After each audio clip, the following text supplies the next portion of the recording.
Okay, everybody, welcome to a very, very special edition of the Ronline Report. That's what I call this thing, Ronline. We have with us the GOAT, the greatest of all time, as many refer to him, Ronnie Coleman, 8-time Mr. Olympia champion, speaking to us from his car. And are you in Texas right now, Ronnie? Yeah. Okay. Yeah, I'm at home now. In honor, I wore my Ronnie Coleman workout weekend shirt from 2005. Man, that's a long time to keep a shirt. This thing's been washed and worn so many times, it's literally falling apart. But I'm surprised you still have it. I won't throw this away, Ronnie. My wife tried to throw it away once. Never again. So first question for you, sir. How are you feeling? Pretty good. Okay. Yeah, hanging in there. How's your mobility? How you getting around? Yeah, everything's good. You know, I'm getting around pretty good. I still use my crutches, but I can walk without them. You know, when I go to the gym, I don't take them in the gym. You know, I still walk around in the gym without them. But when I'm home, I don't use them. I just only use them for like when I walk long distances. Okay. How about pain? Do you have any pain anywhere? Just a little bit of pain. I still have the screws from the surgery. Yeah. The doctor was saying he normally take those screws out because they're real long and they're kind of painful after a while. So I have a little pain from the screws. Yeah. So I'll probably have them take them out maybe, I don't know, maybe another 4 or 5 months down the road. Ooh. You know. But they're starting to bother me now. They're starting to stick me. Yeah. You know, I can bend over or something, I can feel them sticking me. Because there's 6 screws, like I said, they're real long. They're probably about, I'll say 3 to 4 inches long. And they're kind of sharp. Yeah. Real sharp. Yeah. So I'll probably have those taken out. And once I have those taken out, I'll be just fine. Because everything's healed up now. It's been over a year. Okay. They put the screws in so everything will stay together. And everything is, you know, is together now. Everything's healed up. I did an MRI probably about a month ago. Yeah. And doc said everything's perfect in there now. Awesome. Yeah. You put up some videos where you're training and not very heavy at all. I mean, like one, I think you were leg pressing with a couple plates on each side, where you used to do, you know, every plate in the gym would have to be involved. Yet, yeah. People I don't have to do the heavy weight no more. So, you know, especially now, my legs are still numb from the surgery. So I don't have total recuperation. It takes about 2 years. Wow. For that to come along. I had the neck surgery where I had the same fusion done, and it took 2 years for the numbness to go away. So now it's the same thing with my legs, with my back. I used to be real numb, but now it's eased up a lot, and I can tell it's going away too. So I'm thinking about another year, I think it'll be completely gone, just about almost all gone. Cool. Great to hear that, Ronnie. Great to hear that. Yeah. So everything's going pretty good. Now, some people don't think you should be doing any training at all. So what do you have to these people that criticize you for doing any kind of weight training? Yeah, well, you know, when something's your hobby, you know. Yeah. I've been training since I was 12, you know. Yeah. And it's been a hobby my whole entire life. So, you know, it's something I'm going to do until I die, you know. Yeah. Okay. People just don't get it. I'm sure you've heard this whole thing that happened a couple weeks back. Maybe it's been a month now. Sean Ray had some things to say about Chad Nichols, who was your longtime coach. Yeah. Basically accused him of harming clients, even killing clients. So, you know, he even mentioned you being in a bathtub at one of the Olympia, bathtub full of ice, and so on. No, that never happened. So, you know, what do you have to say about Chad being a dangerous man to his clients? I totally disagree because I don't think Chad has put a gun to anybody's head and made them do anything. Yeah, right. And I know, you know, the whole 10 years or so I worked with him, you know, I never had any problem whatsoever. Okay. Just only problem I had was in 2001 when I tried to do the the Arnold Classic and the Olympia together. Yeah. I kind of overdid it. You know, I kind of exhausted myself. And I remember the night before the show, I kind of fainted a little bit because like I said, I overworked myself basically. And I was doing all these appearances leading up to the show. You know, when you miss Olympia, you have to do all these like interviews with radio stations, TV stations, making an appearance here and there. And I was doing all this stuff, and I'm trying to, your body's pretty much already exhausted from taking the water out, So I just overdid it, and I just did too much, that year.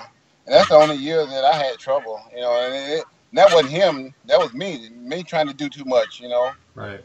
And of course, I never made that mistake again, and I never had any more problems. Now, he was, Sean also made a point saying he never had a coach or a guru. And, so I ask you, what was the difference for you? Because I know you did it on your own for a few years before you started working with Chad. What was the main difference for you as to on your own versus having a coach? Well, having a coach is somebody just more knowledgeable. I got my degree in accounting. If you want some accounting advice, I'm your guy. That's right. But you want some nutrition advice, I'm really not that good at nutrition, So Chad gave me a lot. I picked up a lot of good nutrition advice from him. I actually learned a lot about dieting and doing cardio. I wasn't doing enough dieting. I wasn't doing my cardio right. I wasn't doing enough cardio. So just those few things, made all the difference in the world. And a lot of people don't understand. They try to make bodybuilding out to be so complicated, but it's not as complicated as you make it out to be.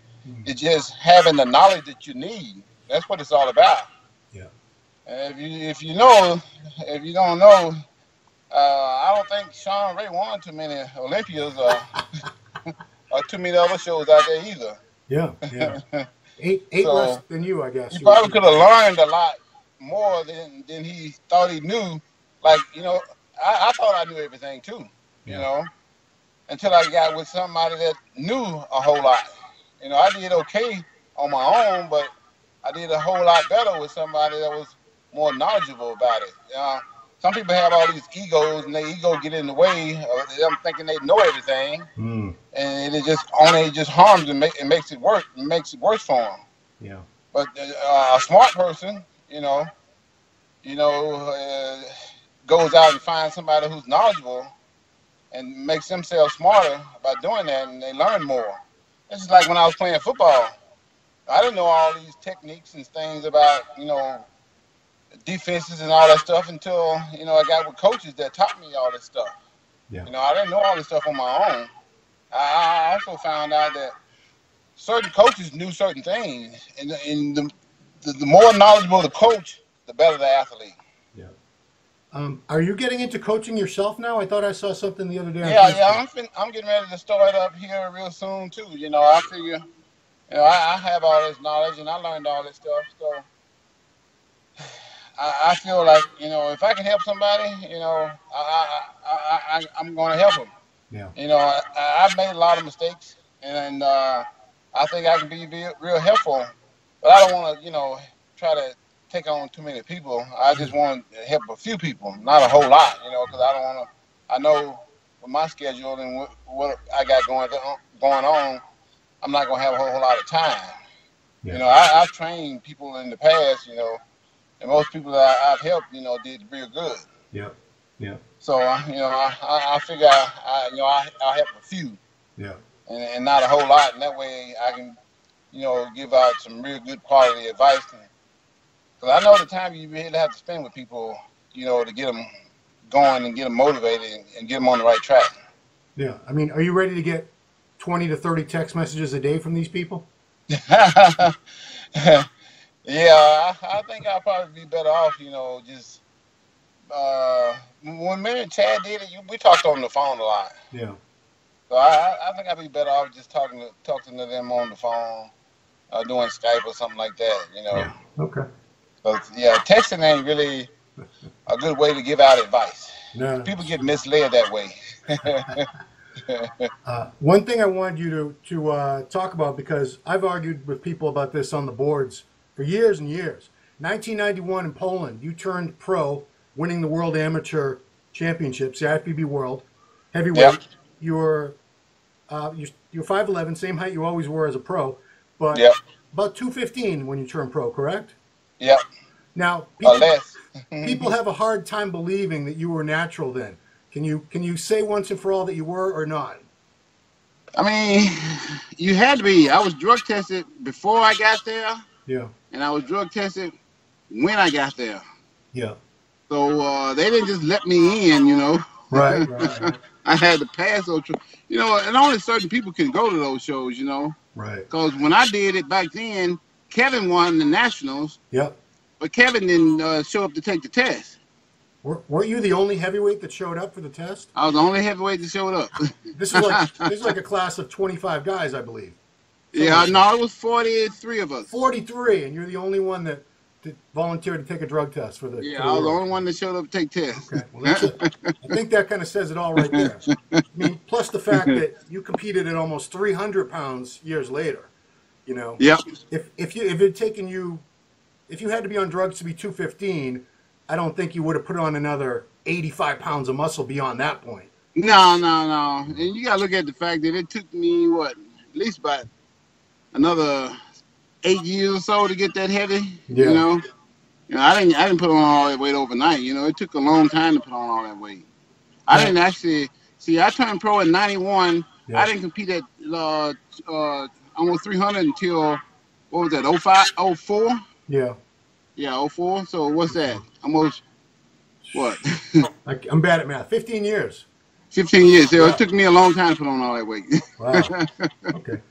I'm not going to ask you to be very specific about when you might have started, but were you still natural as you started out as a pro in 92?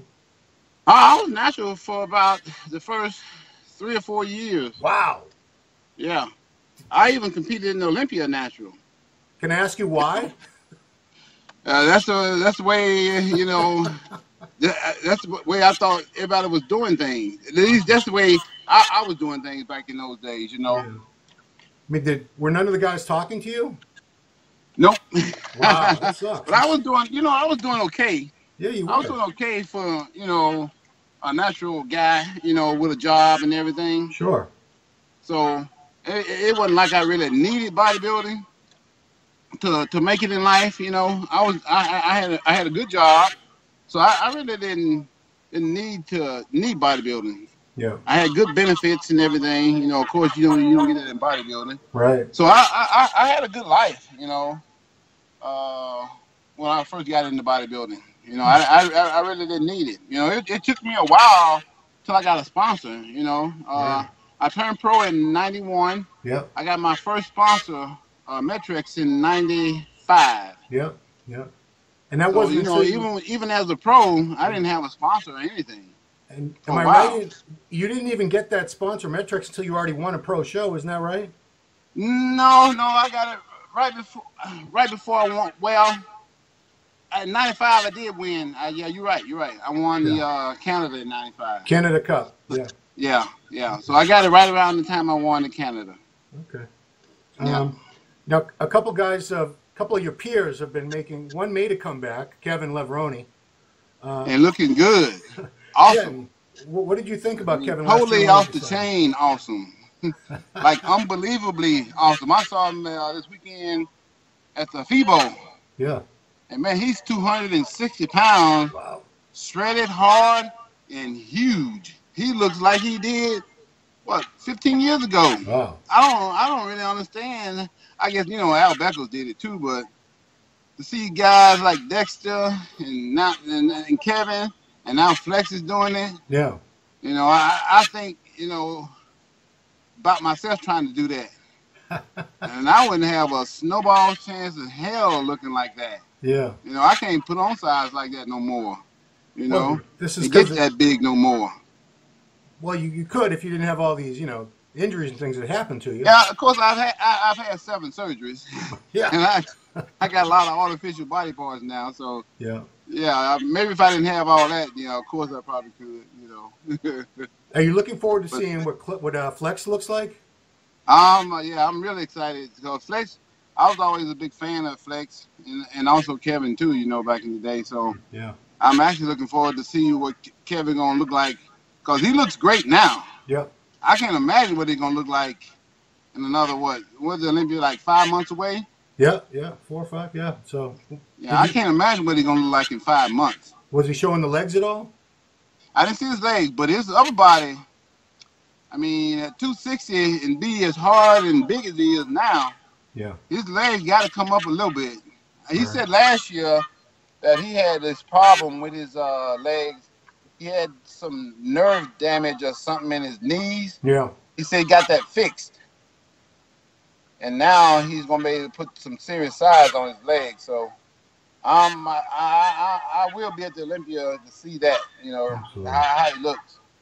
Speaking of the It'll be Olympia, totally different from last year. yeah, I mean, last year I thought from the front, waist up, he looked awesome. Yeah. Legs were disappointment. Back still needs to come up, but I mean, I hope he fixes all that. I hope he looks like. I think he got that fixed now. Awesome. He said once he fixed that knee problem, Yeah. he said he started gaining weight everywhere. Wow. You know, not just in his legs, but everywhere. Yeah. I mean, You know, Kevin, he's always been real small in the off season too. You know, he never been like this big in the off season before. He grows into the show. Yeah. Now he's already big now. No. So it's gonna be. I think he'll be a lot more competitive this year than he was last year. Yeah. So it'll be a sight to see. Now Flex, on the other hand, I don't know what he's gonna look like. Well, he's doing a classic, so I think the maximum weight he's allowed to be is something like 215 for his height. Ooh. Yeah. I don't know about that. Yeah. I saw him at the FIBO too. He looked like he's about 240, Yeah. 250 somewhere in there. So Yeah. he's got to come down a lot. Yeah. I don't know how that's gonna look on him. We'll see. You know. We'll see. Yeah, it's gonna be. I don't know. We'll have to wait and see on that one. Yeah. I mean, when he won that. 215 is not a lot for a big guy like him. Yeah, I was surprised he was doing that instead of regular bodybuilding myself, but Yeah, I don't. Yeah, I didn't ask him what he was doing, but yeah, I don't know how you're gonna pull that one off. That's gonna be a little difficult. yeah. Back to the Olympia topic. Phil Heath now has 6 Olympia titles. Seems like nobody's really challenging him except Kai, and I don't know if Kai's coming back or not. I don't think even Kai probably doesn't even know. So he needs 2 more wins to tie you and Haney, 1 more to beat your record, and then supposedly he wants to go for 10. That's what he's been saying. Do you think that's possible? Yeah, I mean, I went for 10. I didn't make it, but at least I attempted it. Yeah. Man, this you got to go year by year on these things. Yeah. You can't look too far in the head and to the future. You never know what's going to happen. Yeah. So we just have to wait and see how he looks this year. Yeah. You look at what I did from 97 to 98. I kind of like came out of nowhere. Yeah. 97, I got 9th place. Yeah. 98, I got first. Yeah. So you never know who's gonna come out of nowhere. These guys, like I say, you get the right knowledge, you get hooked up with the right person that gives you the right information, and you can make a drastic change in your physique. Yeah. So you just can't just automatically just say he's gonna win all those Olympias, because you never know what's gonna happen. You never know who's gonna come out of nowhere. I mean, of course, what I did don't happen that often. No. But you never know. It's a possibility for that to happen. Is what I'm saying. So we just have to wait and see what happens this year. Who do you can go and say he's gonna get 8 or 10 or whatever. Because they don't hand out Olympias once you got so many. Yeah. They get harder to get every year after that. Because I remember when I got up to like 6, 7, and 8. It got harder every year after that. Once I tried to get 9, my body just Yeah. It didn't respond the way I wanted it to. Because I was a lot older too. I was a lot older than Phil, so he has a much better chance, of doing it than I did because he's so much younger than I was.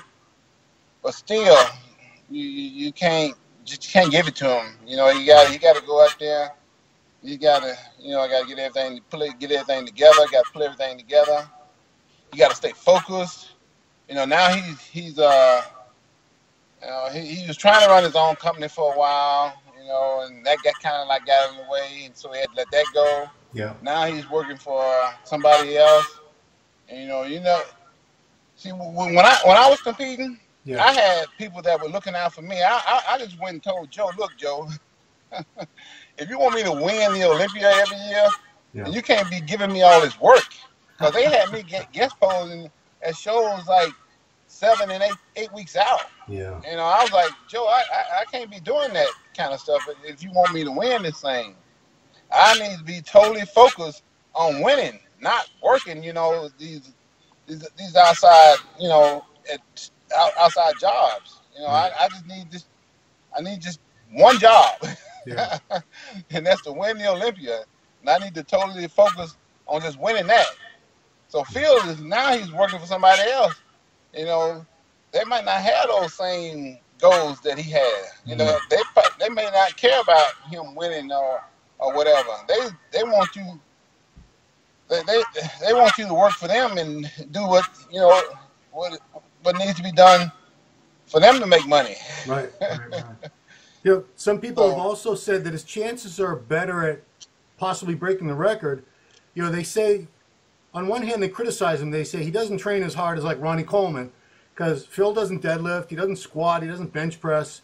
He trains heavy, but he stays within certain limits, where you were pushing the limits pretty much all the time. That's why you're a legend to a lot of people. All the time. But at the same time, it's also why your body ended up having all the issues. Yeah, that's one thing I told him. I like, dude, you're going to have to, I mean, it's getting later in the years. You got to start making some changes. You got to start doing things a little bit different. You can't be doing the same thing all the time and expect to be as competitive as you were before. I mean, like I did, and I was just thinking today, if Gunther hadn't beaten me at the show of strength, like 2 weeks after the Olympia, who knows what I would have done? I probably wouldn't have went as crazy as I did as far as the training goes. I had to get in there and change my training up. I had to train a lot harder, a lot heavier. Like I say, I had to push the limits in order for me to take this thing to another level. And that's how I was able to, stay in there. So if Gunther hadn't beaten me, who knows what would have happened to me those next couple of years. After Gunther beat me, I still won, another 2 or 3 Olympias. Yeah. I think I was in 2000, what was that, 2001? What was that? What year was that? I believe he beat 01 or 02? I believe he beat you in 02. 02. So I won another 3 years. Yeah. I won 03, 4, and 5. Yeah. And look what I had to do in order to do that, though. I had to totally change everything up. I used to take off after the Olympia and wouldn't train for 3 months. Right. But after I lost, I took off 2 weeks. Wow. And went right back to training, Yeah. And when I say training, I didn't just train, just to be competitive. I trained to kick some major butt. Yeah. I trained hard and heavy. Yeah. And a lot more. Like I said, I didn't take no 3 months off no more, after I lost. Yeah. So Phil wasn't really threatened that much last year, so I don't know how he's gonna, I was able to motivate myself from that loss, Yeah. So we just have to wait and see, like you say, he ain't really pushing the limits right now, and I don't know how long that training is gonna hold up.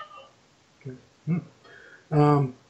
I wanted you to comment on the biggest change on the competitive scene as far as anything in gyms and this and that is this whole Oxygen Gym Kuwait, the Camel Crew. Have you Have you been over there at all? Yeah. I've been to Kuwait. I've been to Oxygen Gym and all that kind of stuff. Yeah. So as someone who's had firsthand experience of seeing the place and working out there and everything, what is it that's so special about that gym and that group of people that's cranking out champions and leading pros like Curry and a lot of other guys have gone over there. Rolly, Yeah. Nathan Dasha, a lot of guys go over there and make these drastic improvements. What is it about? Yeah, it's all about knowledge, you know. Yeah. It's all about focus, and it's all about determination. These guys that do this stuff, they are allowed to focus mainly on bodybuilding, and that's it. Yeah. And they're given, you know, the knowledge that they need, like what I did when I went to Chad, you know. Yeah. So when you are put in a position like that, you are able to make those changes. Yeah. Like I did, you know, when I went with Chad, I was able to make those changes. And like I said, because I was with Joe and he allowed me to focus solely on winning the Olympia, Yeah. I was able to do those things too. Yeah. Because you look at what I did from 97, to 98, and then after those years, you know, you'll see that I was able to do those things because of the changes that I made. You know, so if you're allowed to make those changes, then you're allowed to, you know, to do the type of things that those guys are doing over there in Kuwait. Yeah. Okay. I know you had to run pretty soon. So last question for you, Ronnie. How much do you miss competing? Tremendously. Yeah. If I can compete, you know, and do good at it, of course. Yeah. I do it until I couldn't do it no more. Yeah. Which is pretty much what I did, you know. But Yeah. of course, I like to. If I could compete today, I would be competing today. I know you would. So I still miss it a whole lot. Cool. So Okay. if I was able to be like Kevin Flex or whatever, I'd be like these guys. You know, I'd be competing still. Well, I think it's safe to say you have nothing to prove, regardless. You were. Yeah. Of course, you know, I have done things that those guys haven't done. Yeah. Oh, you know what? I'm sorry. One last little bitty question. Dexter finally beat your record for overall wins. Yeah. Do you think I can't roll off the top of my head what the number was, but it took him 26. many years to do that. Do you think it's ever going to be that record is ever going to be broken again? Oh yeah, for sure. Yeah, Wow. all records will be broken. I think somebody will win 9 one day too. You know, Hmm. records are made to be broken. You know, so just like mine was broken, just like Arnold's was broken. You know, everybody's record is eventually going to be broken. It may take. You know, we may not be here. Right. Yeah. But I think all records will eventually be broken. Yeah. It's just the nature of the business. I say, like, you know, someone like a Ronnie Coleman comes around once in every few generations. Exactly. There will be, I believe there will be someone as good or better than you were, but it might be 100 years from now or something, you know. You never know. We'll be long gone. I want to congratulate you. You just had your first wedding anniversary with Susan, is that right? Yeah. It was last week, and I was at FIBO. Yeah. Oh, boy. Okay. Of course, I missed FIBO last year, though, Yeah. in order to have the wedding. There you go. So Yeah. this year, of course, I couldn't miss 2 years in a row. And so I kind of missed it this time, but, you know, that's just the way Well, life is, you know. I'm sure many thousands of fans appreciated you missing your wedding anniversary to be over there in Germany for them. Exactly, yeah. So- Yeah, I had a pretty good time at the FIBO this year. I had a real nice turnout. Yeah. No, you always have Everything went pretty good. enormous crowds waiting to see you. So Yep, exactly. I want to thank you so much, Ronnie, for doing this interview. Appreciate it. Your No problem. My pleasure. Your fans are very appreciative too. Wishing you the best with the business, with your healing up, your family, everything. God bless. Have a happy Easter and all that stuff. So. All right, you too, Ron. All the best. All right. So for Ronline Report, this has been Ron Harris with the greatest, Ronnie Coleman. Thank you, sir. No problem. My pleasure.